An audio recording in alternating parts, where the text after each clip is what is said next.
worshipful company of clockmakers agreed Joseph was truly worthy of the title master. When Anthony, the previous master, gave him a fist-sized crown gear and dared him to build something with it, no one believed that Joseph could. Yet, before them stood a marvel. "Does it have a name?" they asked.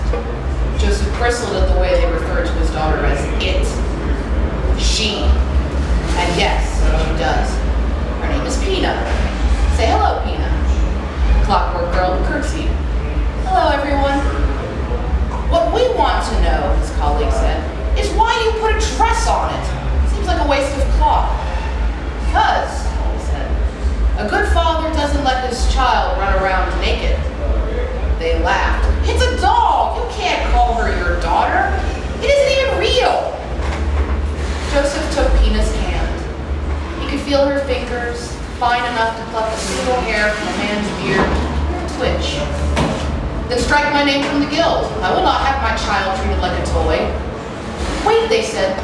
"Please reconsider. This thing is a masterpiece. No one's ever made anything like it." "That you still call her it shows that you don't respect her. And if you don't respect her, you don't respect me. Farewell." As they left the guild and returned home, Pina thought about what the men had said. "They said I'm not real, that I'm a doll and not your daughter. Is that true?" She looked at her father with wide, camera-like eyes. Her brass lashes fluttered, as if blinking back tears. Joseph frowned. He knew he would have to have this talk with her someday. He just hadn't expected it to come so soon. "You know how I told you that you don't have a mother?" "Uh-huh." "Well, most little girls have a mother and father, but you're different. I made you without a mother." "That means I'm not a real girl." "No," he said. "It means you're different, nothing more. Here, let me show you." Once they reached home, Joseph unlocked the door to his workshop and led her inside.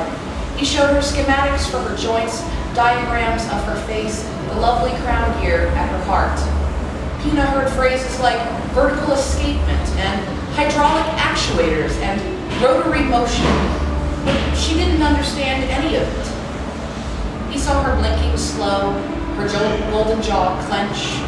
"You're confused," he said. "I think it's time I sent you to school. You'll understand once you learn. It'll take time, but whenever you need help, you can ask me. I'm your father." The next day, Pina walked to school alone, determined to understand everything her father had talked about. But as soon as she entered the yard, the other children stared. The staring continued as she moved to her classroom. Embarrassed, she chose a seat in the back, far away from her fellow students. "Settle down, children," the blue-haired teacher said.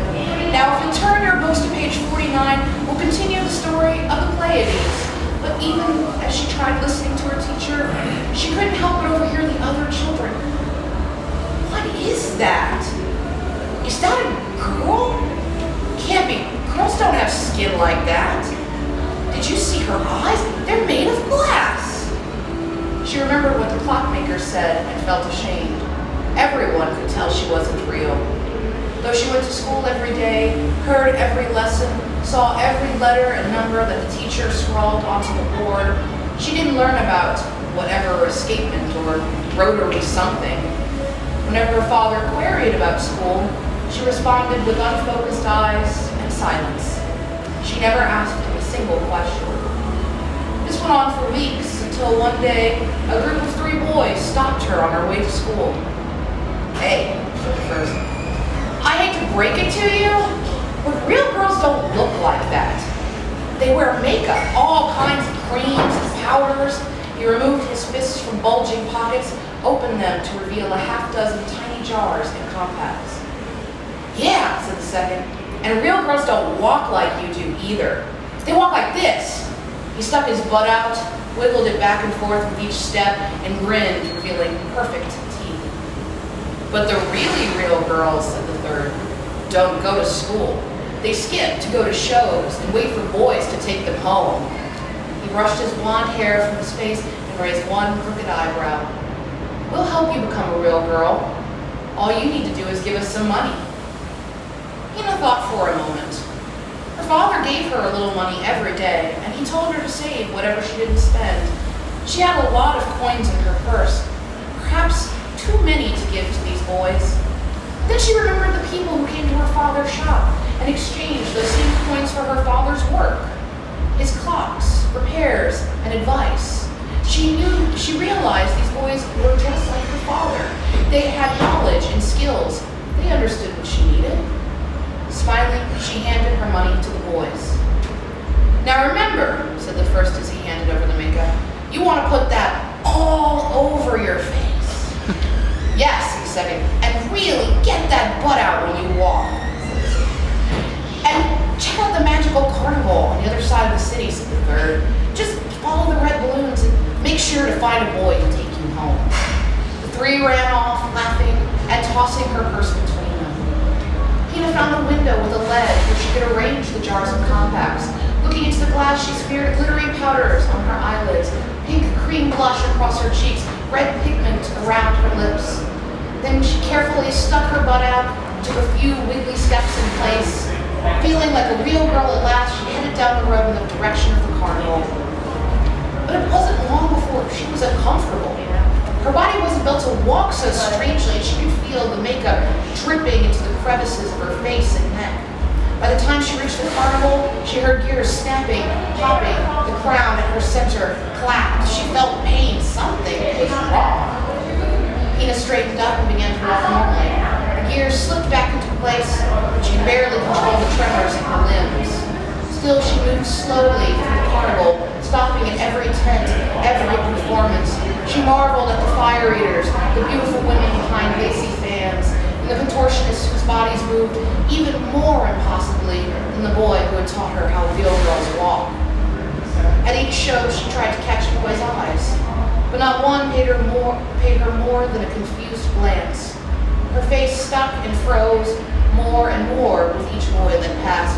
The tremors grew worse until she could barely keep her balance.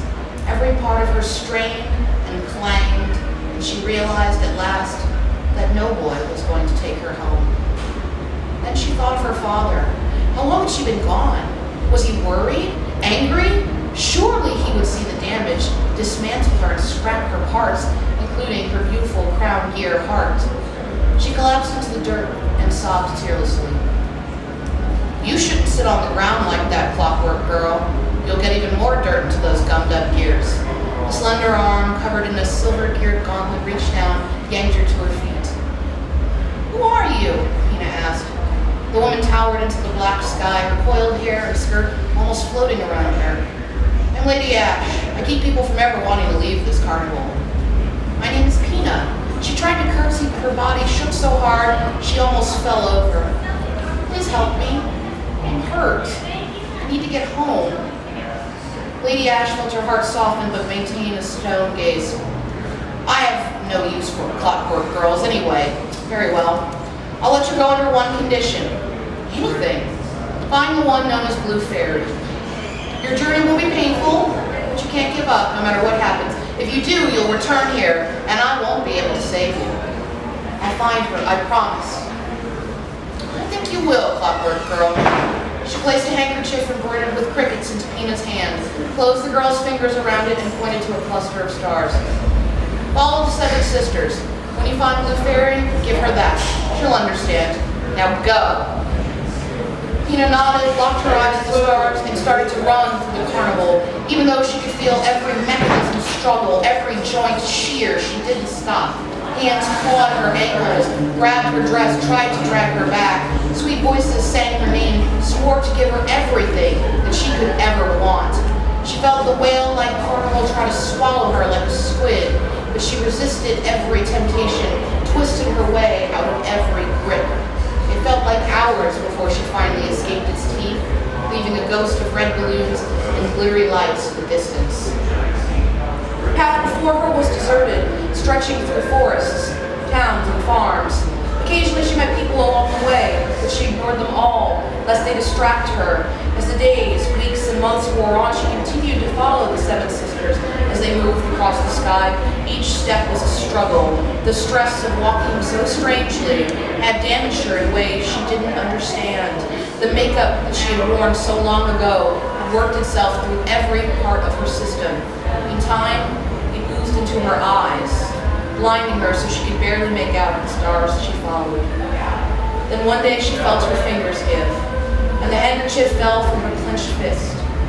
As she bent to pick it up, Pina remembered Lady Ash's reproach, "You'll get even more dirt in those gummed-up gears," and wondered if she could clean herself.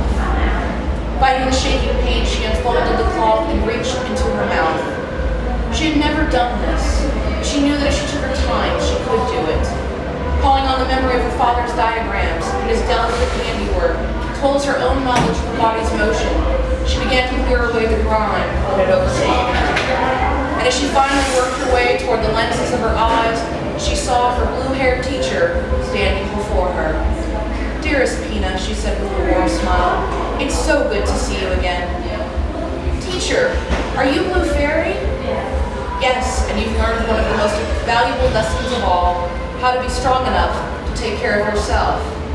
The fairy reached out, took the handkerchief from Pina's hands, and swept the girl up in strong, supportive arms. "Now, let me teach you another, how to be strong enough to rely on others when you need them." Blue Fairy carried her the rest of the way home. Joseph was so overjoyed to see his beautiful daughter that he didn't even notice her ruined clothes or filthy insides. Over the next several days, Joseph and Blue Fairy, working together, restored her health and taught her everything about her body.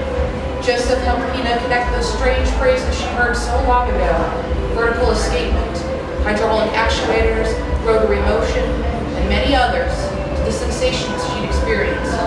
Blue Fairy, meanwhile, helped Pina understand the world she'd experienced at the edge of her vision, places only seen in passing as she'd stared at the stars. It took time, but Pina had already learned what really mattered. The rest was extra. When she was ready to build a life for herself, she kissed her father goodbye and returned to school one final time. Blue Fairy was gone. Another teacher had taken her place, and all that remained was the grease-stained handkerchief resting on her former desk. Pina tucked it into her pocket and left her home behind. Once she settled down, she no longer felt the need to be anything but a clockwork girl, right, and a mentor to generations of girls struggling with their own realness. And no one, no boy or girl, man or woman, ever questioned why she wore a dirty handkerchief around her head like a scarf. Even if they didn't know her story, they knew a badge of honor when they saw one.